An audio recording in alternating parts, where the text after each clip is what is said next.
If you love your front loader washer dryer but hate bending over, this is the project for you. I've partnered with Craig Jag to build this really easy pedestal to hold your washer and dryer up off the floor and save your back. And it's got tons of storage, like this huge drawer and room for 2 laundry baskets. This is a great project that you can do in a weekend. Let me show you how.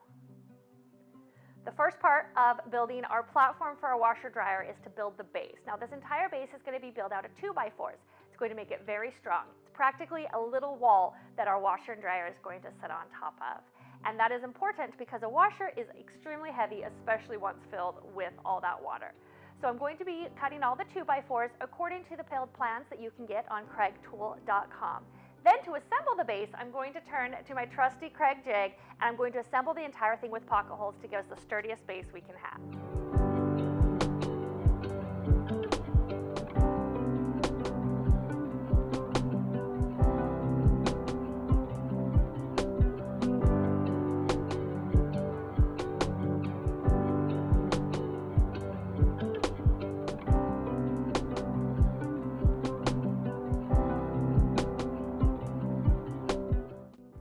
All of my pieces are cut out, and I've added 2 pocket holes set for the 1.5 inch thick 2x4 on each end of all of them except for my 60 inches because those ones don't need the pocket holes on the end. And so now I'm ready to assemble. Now I wanted to note that when I'm assembling this, I'm going to be using 2.5 inch pocket hole screws.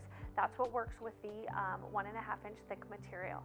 And for the opening on either side of my platform, I'm going to be putting room for a laundry basket. So I've measured my exact laundry basket and I'm leaving myself with a 19 inch opening. You'll have to adjust depending on the size of the laundry basket you're using. And then in the center, I'm going to be making a nice drawer.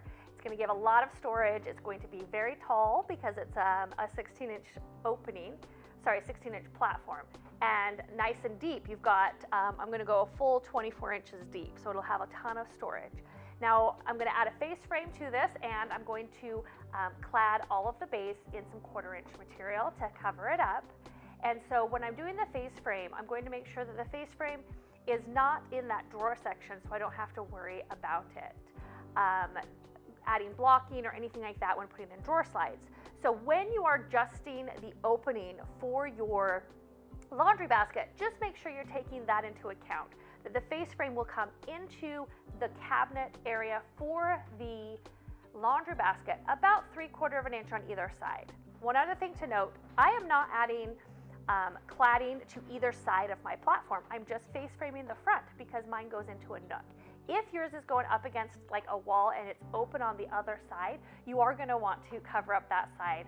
And you can do that very similar to the way we're doing the front and the inside. Just take that into account when you are adjusting your openings for your laundry basket. So a few things to think about. And I'm going to have all of the exact measurements for what I'm doing on the build plans on craigtool.com.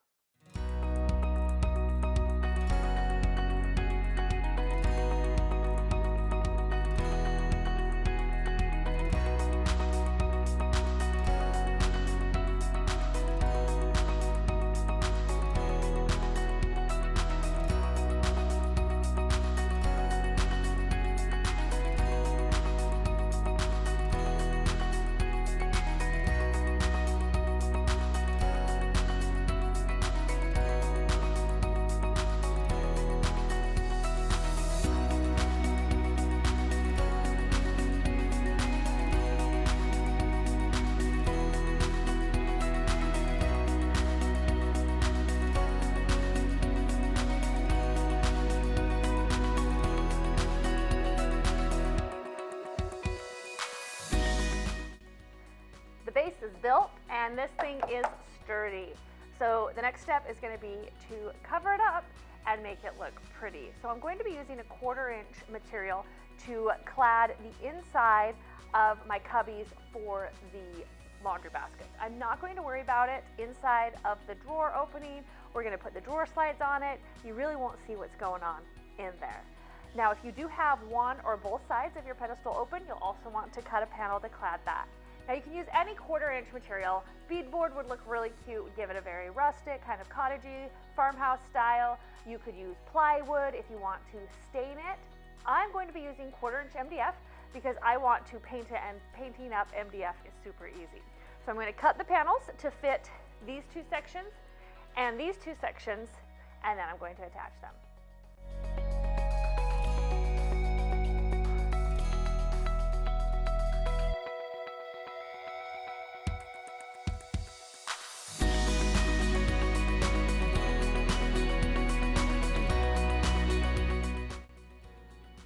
Next up, I'm going to build the face frame and attach it. And I'm doing that before attaching the plywood to the top and to the shelf hole cubbies, because I want to use pocket holes to attach the face frame later on. So we're going to start with the face frame. Now, for the plans that I am sharing on craigtool.com, I do have all of the face frame being built out of 1x3 boards, which are 2.5 inches thick. However, the sections here that we're covering up are only 1 3/4 inches thick, because they are the 1.5 inch 2x4 and the 1/4 inch MDF. If you don't have a table saw or a means to rip down boards, just use your 1x3s at the proper thickness that they come, and it'll stick out 3/4 inch here. So you'll have just a little bit of a blind corner behind there. Won't affect how this works. It does make this opening a little bit smaller. But if you have a table saw, you can rip down these boards. I'm going to rip mine down so they're 2 inches thick, and so I'll still have about 1/4 inch of a lip. That'll just hide that edge there, and I don't have to make sure to line it up super perfectly, which is great.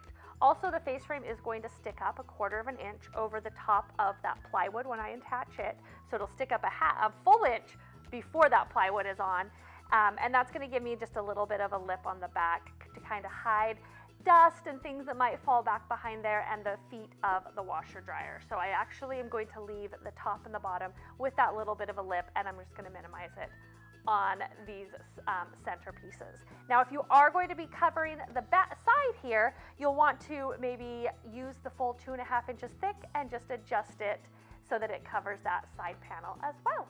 So let's get started.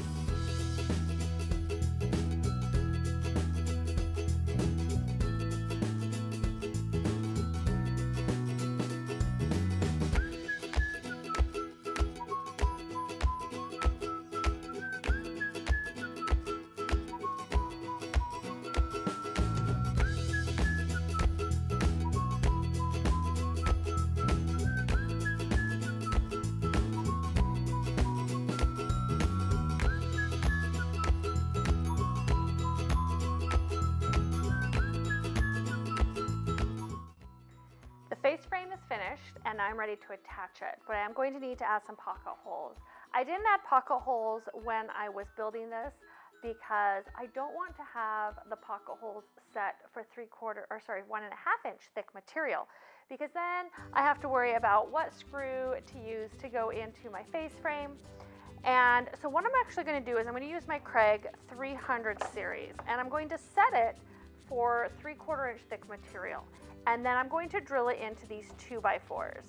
And because this one is clamped on here, what it's going to do, instead of putting the pocket hole in the center and having it further back so you have a longer screw, it's going to put the pocket hole a little bit towards the top, and it's going to work perfectly fine for holding on this face frame and still holding it on very securely.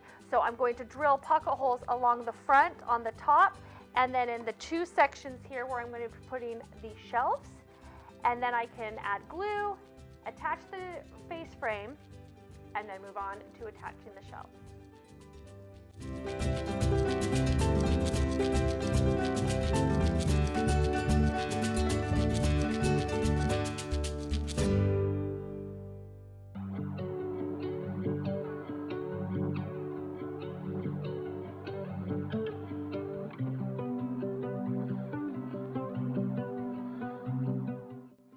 And as easy as that, it's already starting to look so much better than just a 2x4 base. So the next step before this is ready for sanding and painting is to cut the plywood. I'm using a 3/4 inch plywood for the top. You can make it really sturdy for the washer and dryer to stand on. And I'm going to use the 3/4 inch plywood inside here for our storage shelves as well. Of course, these laundry baskets are not going to need a really sturdy floor to sit on, but with one sheet of 3/4 inch plywood, I can get all three pieces, so it just makes sense. So I'll cut those and attach them, and then this will be ready for sanding and painting, and I can move on to the drawer.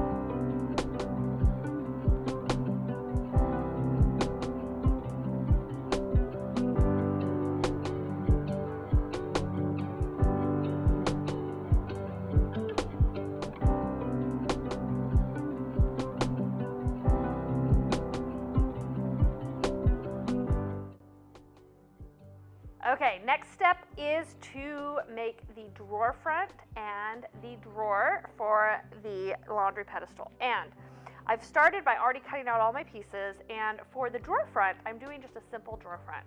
So I've cut all the pieces and I have routed a 1/4 inch by 1/4 inch groove. It's a little deeper than a 1/4 inch because I like to give myself a little wiggle room.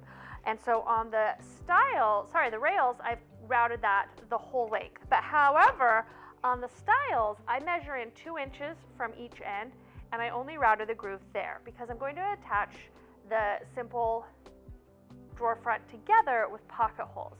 So what I'm going to do is I'm going to add pocket holes to the back of these rails, and then I can attach them to the part that doesn't have the groove in it for a nice sturdy joint and slip my center panel in, and I've got a really quick and easy drawer. Now, if I do want to, I can fill those pocket holes at the top, but our drawer front is actually, our drawer is actually pretty big. It's going to cover up most of the pocket holes. It's a laundry room. I probably won't worry about it. So onto the drawer. Now the drawer I'm also going to be doing with pocket holes, and I've decided to do a 1/2 inch bottom on this. So this is a 1/2 inch piece of Baltic birch plywood, and I'm using the same for the sides. Now, the reason I'm going with a 1/2 inch, it is a laundry room.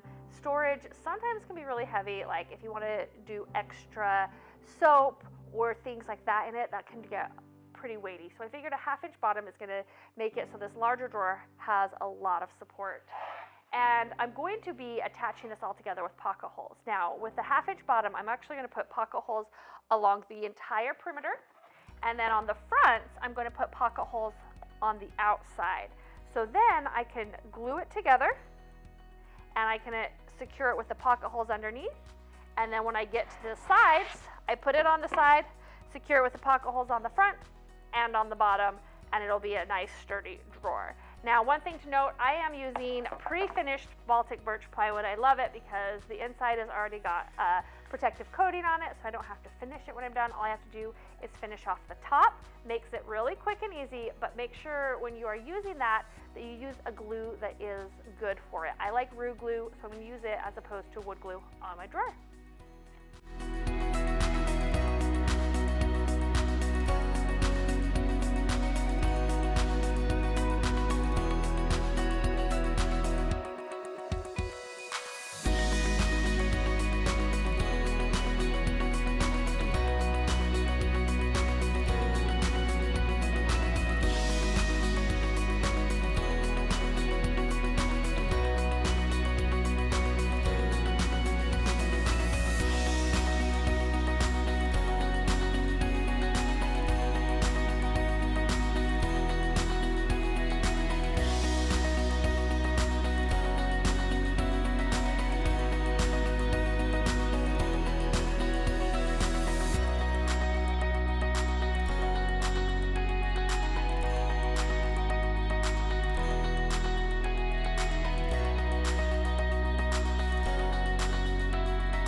Just got done installing the pedestal below the washer and dryer, and this is not a project that you can do with just one person. You definitely want a second set of hands.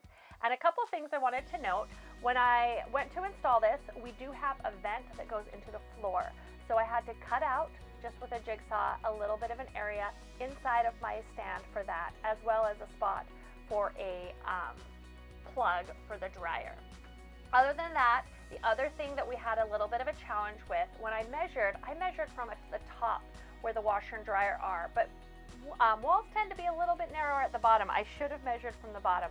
So we did have a little bit of a fight with the bottom of the walls getting this in, but we were able to get it in. I would definitely recommend doing better measuring of the entire area before you begin, and you can adjust the build plans on craigtool.com to suit your exact space. But I absolutely love the way this has turned out. The drawer is huge, and I cannot wait to fill it up with tons of storage, and the laundry basket storage is going to be super amazing. So I hope you like this video, and make sure to follow along at housefullofhandmade.com for even more DIYs for your home.